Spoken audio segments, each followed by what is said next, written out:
sehingga ada beberapa tindakan dari beberapa Islam yang memang benar-benar kenceng banget. Orang-orang yang nggak puasa nih kali diacung-acungi kali pedang.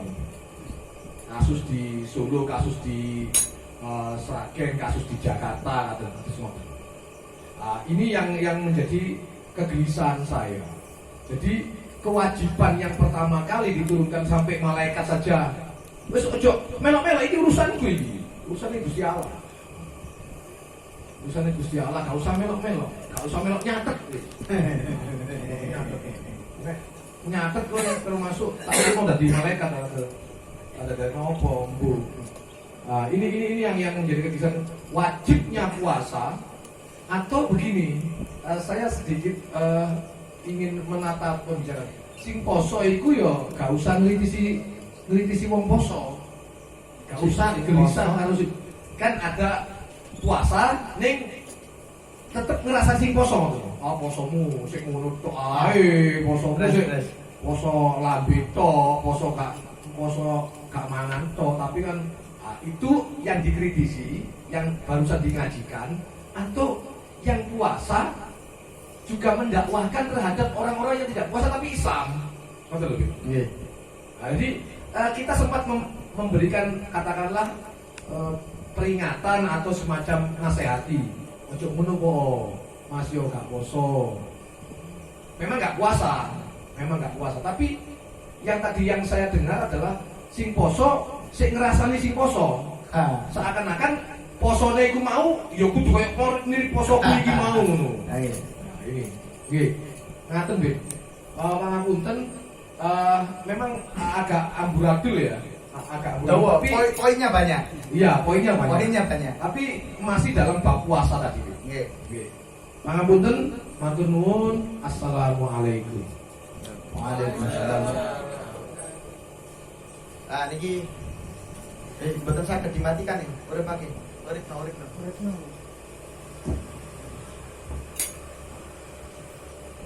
Iki jawabnya mulai sing pertama poinnya adalah bagaimana menyikapi mendakwahkan puasa, tentang hukum wajibnya puasa, dan bagaimana menyikapi orang yang berpuasa sing mengkritisi orang yang berpuasa. Pertama ngenten, sederhananya sudut pandang. Ini yang perlu dibahas di sini adalah sudut pandang.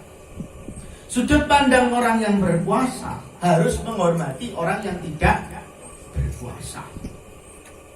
Dan sudut pandang orang yang tidak berpuasa harus menghormati orang yang berpuasa. Cuman niku ada pendidikan sing nate guru kula sampaikan, dan guru kula cerita. Sindiran berat bagi orang-orang yang tidak berpuasa adalah memberikan makanan baginya ketika dia tidak berpuasa. Itu bisa merubah. Pertama itu. Kedua, ketika kita marah dengan adanya warung buka dan lain sebagainya, berarti kita tidak menghormati orang yang tidak berpuasa karena halangan. Entah dia non-muslim, entah dia bepergian, entah dia sedang hamil, entah dia macam-macam. Itu sudut pandang kita secara pribadi terhadap orang yang tidak berpuasa. Nah, pribadi. Sudut pandang tentang seorang yang menjadi tokoh atau menjadi pemuka agama ya harus beda dengan sudut pandang orang pribadi. Karena mengkritisinya beliau itu pakai ilmu, dan tolak ukur beliau adalah bagaimana perkembangan dakwah dan bagaimana syiar Islam ini tetap berlangsung. Lalu sampai tugas tokoh ini tadi dilakukan oleh semua kalangan masyarakat amburadul, ada tindakan anarkis, timbullah nyeneni wong sing ndak poso karo gedang. Wow. Itu ketika tidak dilakukan dengan ilmu. Kula mboten menyalahkan wau nggih sing orang menutup warung dan lain sebagainya. Kecuali caranya benar. Nutup warung kan sak bulan tak bandani gue. Tutupen warungmu iki sak bulan gawe uripmu. Iki sak bulan gawe kebutuhanmu. Atau beri waktu lek wengi buka atau kasih solusi minimal. Mboten serta-merta menutup.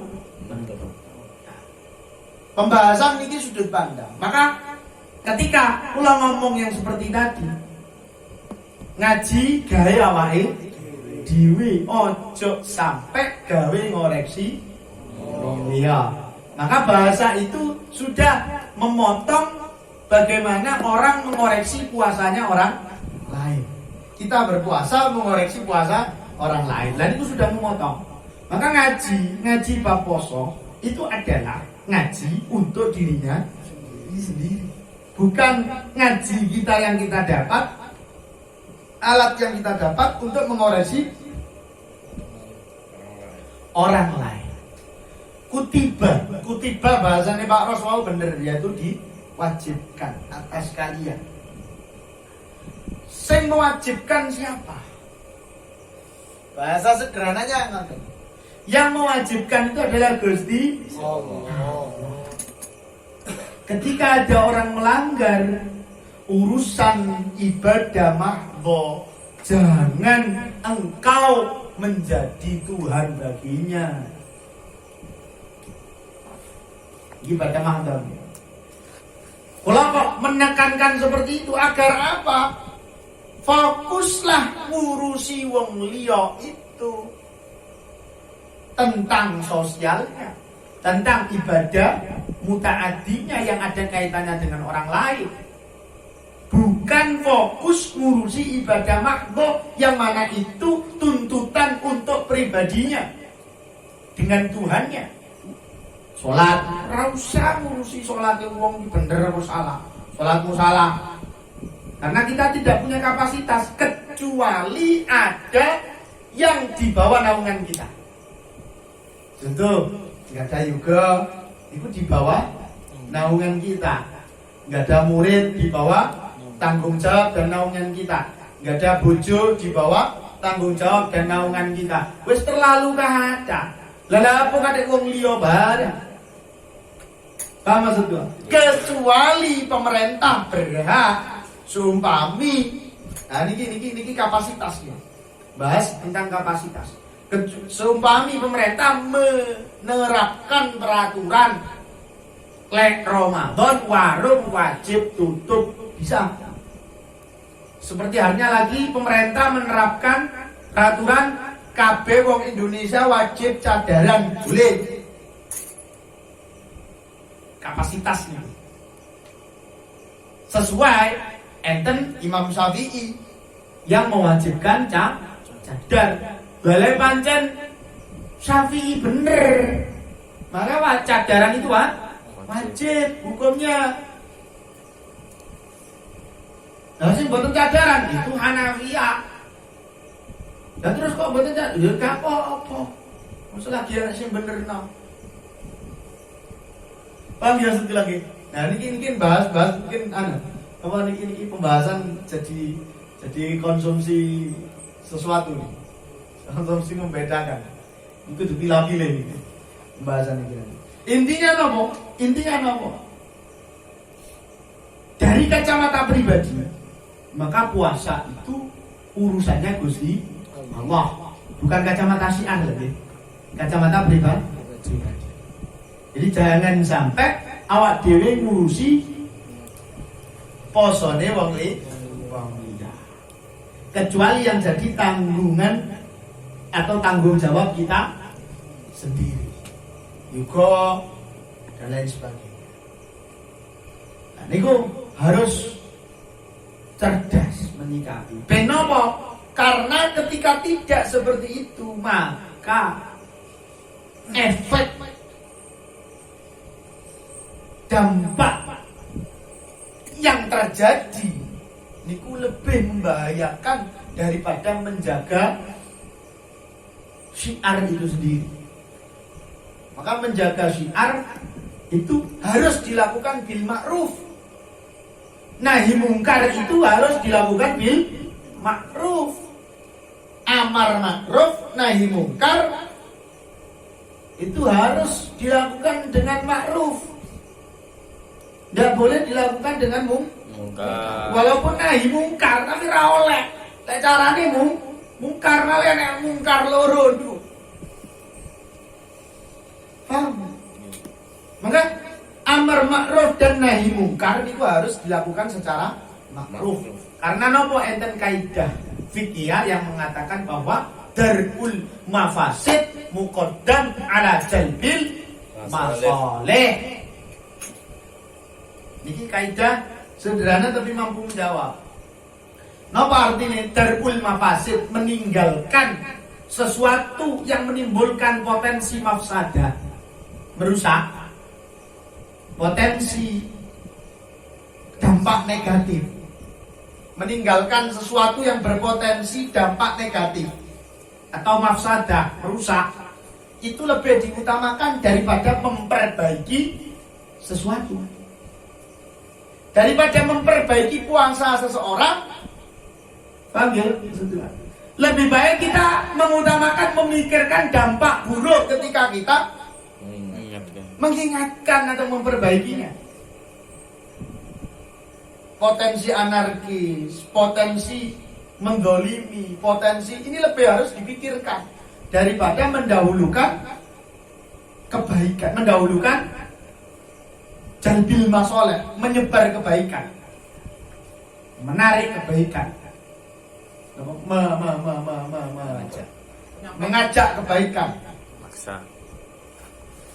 Maka lebih utama meninggalkan potensi kerusakan, potensi kenegativan. Lebih masa depan gitu ya. Berpikir dampak buruk sebelum melangkah untuk berbuat baik. Kita harus berpikir dampak buruk. Ini kaidah fikih yang harus dipegang betul. Darul mafasid muqaddam ala jalbil masalih. Bahasa sederhana iki wau niku. Amar ma'ruf, nahi mungkar harus dilakukan dengan cara ma'ruf, jangan sampai dilakukan dengan cara mungkar. Lek dilakukan dengan cara mungkar akhirnya nyamar ma'ruf, nyambi mungkar. Ruwet nih gue nek nyamar ma'ruf nyambi mungkar. Terus nganten pertimbangannya seperti itu, Pak. Pertimbangannya seperti itu. Bukan kula niki ngembosi dakwanya beliau-beliau yang nggih, Keras. yang keras nggih. Itu ada makna tersendiri nggih. Butuh seperti itu. Enek bumbu-bumbune ngoten niku. Ben wong-wong iki ora dapati los-los nemen. Wae nek sing Halus muleno terus los tambahan wis ora apa-apa. Las Vegas. Ya tambah los. Ya ada yang seperti itu juga saya. Bentuk kasar, bentuk halus sih. Ngoten niku mau sesuai kapasitas. Lah kalau tidak sesuai kapasitas, kabeh wong komentar, kabeh wong nilokno. Waduh, dajal duel. Mafasidnya lebih besar daripada masolehnya. Niku yang dikhawatirkan. Mangkane enek bahasa ulama syariat, enek bahasa ulama hakikat, atau ada bahasa ulama toleran, ada bahasa ulama tegas. Intoleran. Niki lek ngomong apa namanya? Toleran dan intoleran itu bahaya bahasa iya. Toleran intoleran akhirnya sing intoleran salah, sing toleran mboten. Ulama yang toleran dan ulama yang tegas. Bahasa kula nanti. Kula. Tegas kan nggih, positif nggih. Lah lek intoleran kan negatif. Makanya semuanya jadi positif, ngoten lho. Sijine ulama yang toleran, sijine ulama yang tegas. Tegas bukan intoleran. Paham ya? Kira-kira ada yang mengganjal tak sih antara? Ya, tidak mengganjal. Biasanya ganjalannya muncul kan karena saya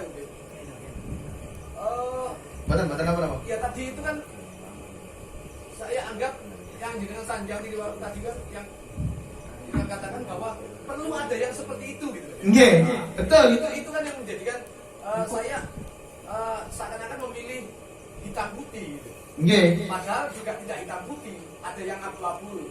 Maksudnya abu-abu tadi itu yang ya perlu ada seperti itu. Nggih. Harus. Makanya kalau mau Sanjang, bukan berarti saya berkata seperti ini, saya menyalahkan yang seperti itu. Terus saya nek dalane dewi-dewi. Lah sudut pandang kalau tekankan lagi bahwa di sini berkaitan dengan sudut pandang. Lah kita sebagai pribadi maka sudut pandangnya tidak boleh jadi pangeran. Lah ulama warasatul anbiya, lah anbiya niku utusane Gusti Allah, wakile Gusti Allah, berarti ulama wakile Gusti Allah. Dalam kata lain ya ulama ya rapopo rada-rada mepet Gusti Allah, ngoten lho. Ngoten lho maksudnya. Lah itu. Jadi kapasitas itu perlu. Kapasitas. Lah ngaji enten iki kapasitasnya bagaimana? Sebagai pribadi masing-masing. Lah ketika ngomong tentang kapasitas sebagai pribadi, maka haram hukumnya ngurusi ibadah wong liya. Ibadah mahdho, ngoten lho maksude. Ngoreksi ibadah mahdho wong liya iku haram. Haram ae dene ya. Jarno ta ngaji iki. Haram, tapi wajib hukumnya memperhatikan ibadah mutaaddi diri kita untuk orang lain. Ngoten lho. Paham? Lah lek sing sifate sosial didoi. Urusan salate wong ae dikoreksi.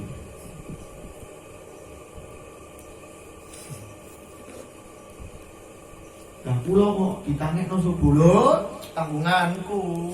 Pecut temenan. Ayo sapa durung dipecut mau? Salah durung dipecut. Ini khairan. Hah?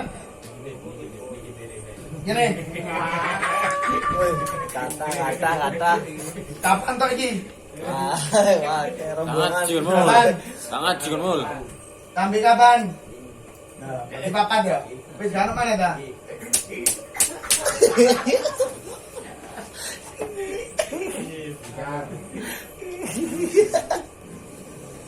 Male eling alhamdulillah. Eling.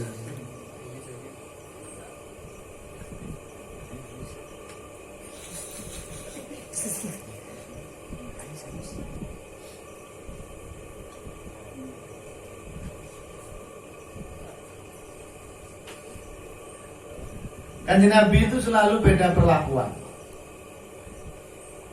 Bagaimana memperlakukan Sayyidina Umar, bagaimana memperlakukan Sayyidina Abu Bakar. Suatu ketika Kanjeng Nabi nimbali Sayyidina Abu Bakar. Kan disanjangi Sayyidina Abu Bakar, lek maca Quran sing banter. Sing banter ojo pelan-pelan maca Quran pelan. Banter tiru numari kok. Sayyidina Umar ditimbali. Lek maca Quran ojo banter. Sing pelan kok tiru Abu Bakar. Kan repot. Repot. Nah, niki lah tentang keharmonisan, keseimbangan. Makanya agama Islam itu khairul umur awsatuha. Sebaik-baik perilaku, sebaik-baik tindakan, sebaik-baik perbuatan adalah yang sedang-sedang saja. Karena biasanya yang sedang-sedang ini tidak ada muatan nafsu, tidak ada muatan malas, tidak ada muatan menggebu-gebu, tidak ada. Sedang-sedang ini biasanya tidak punya kepentingan. Sedang-sedang ini tidak ada kepentingan biasanya loh ya. Makanya khairul umur. Terkadang kita kan buat bahkan cara berpakaian mau jaluk rotok beda, jaluk sing paling beda tuh koliannya. Nah, ini sudah menunjukkan bahwa kita tidak sedang saja. Sedangkan Nabi ini dikumpul wong dhuwur dadi dhuwur, dikumpul wong ndak dadi ndak, dikumpul wong cekel dadi cekel, dikumpul wong sing lambine rembes dadi rembes kan Nabi. Wah, ini wis dadi viral wis nyilokno kan Nabi rembes. Rame bener. Boten maksudnya kan Nabi itu sama, selalu sesuai dengan siapa beliau duduk. Nun saya suatu ketika kula nanti sering nggih sering gitu lho. Cerita napa? Suatu ketika enten seorang Yahudi. Yahudi enten seorang Badui madosi Kanjeng Nabi. Perjalanan jauh dari desanya Kurawi itu duwe sip, duwe so. Iku teng Madinah madosi Kanjeng Nabi. Pingin kepanggil kali Kanjeng Nabi. Buat nanti ketinggal Kanjeng Nabi. Cuman cinta datang Kanjeng Nabi. Cuman wis Islam, tapi dereng nanti kepanggil Kanjeng Nabi. Pingin kepanggil Kanjeng Nabi, pingin sowan sepo datang Kanjeng Nabi. Pingin bertanya sesuatu kepada Kanjeng Nabi, mencurhatkan isi hatinya terhadap Kanjeng Nabi. Datanglah ke Madinah. Tanglet nemu alamatnya Kanjeng Nabi. Jujuk daleme Kanjeng Nabi. Tok assalamualaikum. Harus jawab. Assalamualaikum bintika, jawab waalaikumsalam. Rakyatnya Kanjeng Nabi. Dibuka lawangnya titik, bicara dari balik pintu, duduk ditemani. Hati-hati loh nggih. Wong wedok. Dul, wong wedok. Dul wedok. Ini lho wong wedok kula niki. Lek ana tamu wong lanang, gak dikenal, wis yo kenal. Lek temenanan nanggonmu solihah gitu. Balesi ini kok malah dipinara monggo pinara lho perasamu. Dipinara wong liya tanpa seizin suamimu neraka kowe. Minara wong liya wong lanang ajnabi sing liya tanpa izin. Neraka niku asli. Ora palsu, asli rokok. Asli. Pakai sop asli. Belum ada nih. Tok, assalamualaikum, waalaikumsalam. Madosi sinten? Kula madosi Kanjeng Nabi. Oh, enggal mawon medal. Teng pundi sak mangke teng masjid. Oh masjid samping menika nggih. Matur nuwun nggih. Assalamualaikum waalaikumsalam teng masjid. Yang sinten Batu ini kok teng masjid. Dugi masjid enten kumpulan bunder ngenten jagung bareng-bareng. Jagung bareng-bareng kumpulan. Oleh. Tengah arepe kumpulan tolah toh. Oleh. Mari ngoten rope salat suwe titik. Tanglet. Ayyukum Rasulullah. Mana di antara kalian yang Rasulullah? Rasulullah sing pundi? Rasulullah sing pundi? Mboten nate kepanggih Rasulullah, madosi sing Rasulullah sing pundi? Iki kan jenabine sapa? Kan ngoten. Rasulullah sing pundi? Akhirnya Rasulullah berdiri. Niki masuk bab adab. Oleh penjelasan tentang kitab ini berarti bab adab. Kira Rasulullah menemui orang ini, diajak ke tempat lain, cerita. Adabnya nopo? Ketika ada tamu, yang mana tamu itu beda dengan grup yang lain, maka siji kan ngerantos ya apa-apa, tapi ditemoni dewi, jadi sambing no, jadi gabung no, kecuali tamu ini wis biasa. Subhan itu tamu biasa dulu. Betul. Nggak kira ono maksud liya. Tapi kan tamu ya pasti punya maksud. Adabnya ya diajak lo nggo dhewe. Ben cerita. Lah kumpulan kita mulia nih ya. Jadi adab. Sesibuk apapun Rasul selalu mencari tempat lain dan bercerita dengan tamunya tadi. Seret. Mantun wangsul. Kula menangkap hal lain di sana. Apa? Bahwasanya ketika si Badui ini datang dan tanya, "Ayyukum Rasulullah?" Berarti lah ngetarani lah Kanjeng Nabi. Mboten ngetarani toh? Berarti lah Kanjeng Nabi ini kumpul para sahabat iki lak padha karo sahabat toh. Sak pakaiane ya sembarang kali dia kan ngoten toh. Padahal nun sewu lek sahabat sing urip teng masjid niki termasuk Ashabus Sufa itu wong sing ndak duwe omah. Turune nang masjid cara saniki jamaah tabligh. Katakan Marbot. jamaah tabligh niku yang apa sae? Sapa ngomong mboten sae? Sae. Niku nggih Ahlus Sunnah wal Jamaah sanes Wahabi. Istimewa dakwahnya, Masya Allah. Cuman metodenya beda sampai NU, gitu kan? Paham ya? Tapi tetap manhajnya sama, tak beda, sama. Cuman metode dakwahnya beda, nonton mawon. Beda sampai Wahabi, nun sewu manhajnya beda. Tapi tetap Islam. Makanya dawuh yang apa?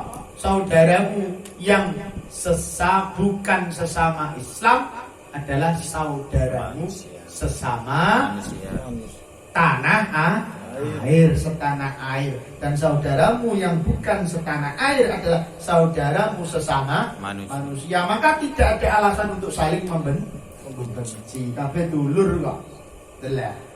Balik.